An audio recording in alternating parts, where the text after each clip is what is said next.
वाकई बहुत लापरवाह लड़की हो। तुम्हें अंदाजा भी है कि तुमने क्या कर दिया है। अगर तुम उसी तरह करती रही तो मैं किसी और को अपनी मलका बना लूंगा और तुम्हें छोड़ दूंगा। ये सुनकर जोया सुनाटा में आ गई।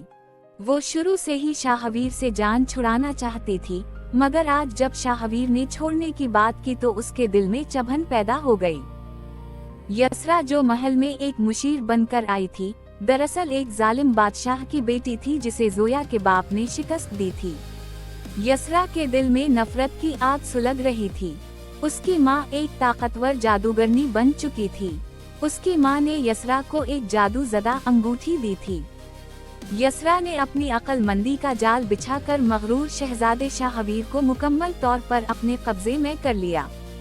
एक रात मौका पाकर उसने अंगूठी की ताकत से शाहवीर पर जादू कर दिया और उसे एक कमजोर कबूतर में बदल दिया। यसरा ने अपना असल रूप दिखाया और जोया से कहा, अब ये सल्तनत मेरी है, तुम यहाँ से दफा हो जाओ। जोया अपनी जान बचाकर घोड़े पर सवार जंगलों की तरफ निकल गई। वहाँ तन्हाई में उसे एहसास हुआ कि इसकी लापरवाही और बेवकूफाना हरकतों ने सब कुछ बर्बाद कर दिया है। वो रोते हुए कहने लगी, काश मैंने वक्त पर जिम्मेदारी समझ ली होती तो आज शाहवीर को इस मुशीर की जरूरत ना पड़ती और ना ही हम दोनों का अंजाम ऐसा होता। इसके आंसू देखकर एक नेक बुजुर्ग इसके सामने नमूदार हुआ। इसने कहा, बेटी हिम्मत ना हारो, तुम्हें 2 कठिन मंजिलें तय करनी होंगी। पहले सुनहरे दरिया से सोने जैसा पानी लाना होगा जो शाहवीर को दोबारा इंसान बना देगा। फिर शफ्फाफ वादी से वो खुशबूदार पानी लाना होगा जिसमें गुलाब बिखरे हों, वो जादूगरनी का खात्मा करेगा। जोया ने अपनी तमाम शरारतें भला कर पूरी हिम्मत से सफर शुरू किया और सोने के दरिया की तरफ रवाना हो गई। ये दरिया मशरक में एक ऐसी वादी में वाक़े था जहां सूरज की पहली किरण पड़ते ही सब कुछ सोने की तरह चमकने लगता था। जोया को घने खामोश जंगल से गुजरना पड़ा जहां दरख्त बातें करते थे और मुसाफिरों को रास्ता भला देते थे, मगर जोया ने अपने कानों में रुई डाल ली। जब वो वादी में पहुंची तो वहां एक दरिया बह रहा था जिसका पानी आम पानी नहीं बल्कि पिघले हुए सोने की तरह गाढ़ा और सुनहरा था। इस दरिया के किनारे रेत की जगह छोटे छोटे चमकते हुए हीरे थे। जोया ने बड़ी मुश्किल से दरिया से एक बोतल पानी भरा और अपनी अगली मंजिल चश्मा गुलाब की तरफ रवाना हो गई। ये मकाम शुमाल की बर्फानी चोटियों के दरमियान एक छपी हुई गार के अंदर था। वहां पहुंचने के लिए जोया को बल खाते पहाड़ों को उबूर करना पड़ा, जहां की हवा में ऐसी खुशबू थी कि इंसान सो जाता था, मगर जोया ने हिम्मत से ये रास्ता तय किया। गार के अंदर एक कुदरती चश्मा था जिसका पानी इतना शफ्फाफ था कि जमीन की तह में पड़े कंकर भी मोतियों की तरह नजर आते थे।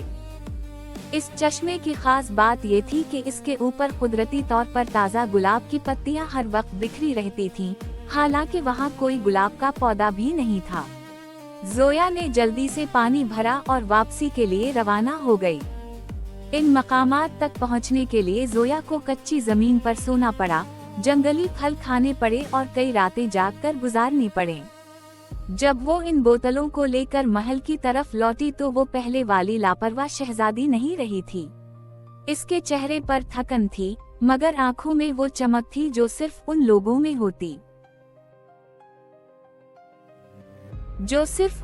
में होती है जो अपनी गलतियों को दुरुस्त करने की ताकत रखते हैं। जोया महल पहुंची मगर इसके लिए दरवाजे बंद थे। जोया ने अपनी पुरानी बेवकूफाना आदत का फायदा उठाया। वो यसरा के कदमों में गिर गई और रोते हुए बोली, यसरा, तुम्हारा शुक्रिया, तुमने इस खड़ूस शहजादे से मेरी जान बचा ली।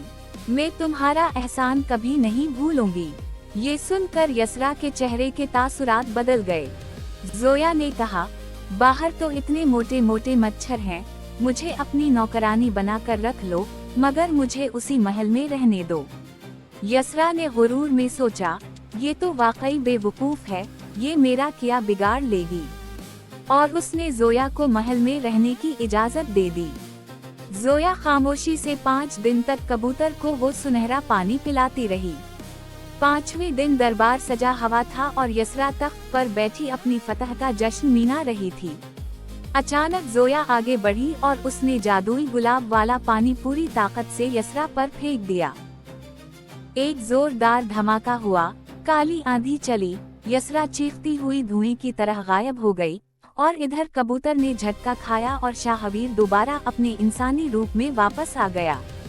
शाहवीर ने शर्मिंदगी से सर झुका कर कहा, जोया, मुझे मुआफ कर दो। मेरा गुरूर ही मेरा दुश्मन बन गया था। मैंने तुम्हें कमतर समझा, जबकि तुमने मेरी जान बचाई। जोया ने मुस्कुरा कर कहा, मुझे भी मुआफ कर दो। मेरी लापरवाही ने हमें इस हाल तक पहुंचाया। अब हम मिलकर इस सल्तनत को संभालेंगे। उसी वक्त बादशाह और मलका भी वापस आ गए और अपनी बेटी की बहादुरी देखकर फख्र से निहाल हो गए। अब जोया वो शरारती लड़की नहीं रही थी, बल्कि एक समझदार और दिलेर मलका बन चुकी थी। गुरूर इंसान की अक्ल को अंधा कर देता है, जबकि जिम्मेदारी का एहसास एक नादान को भी कठिन रास्तों का मुसाफिर और वीडियो सच्चा पसंद आए रहनुमा तो बना चैनल देता को है। सब्सक्राइब करें, लाइक और शेयर जरूर करें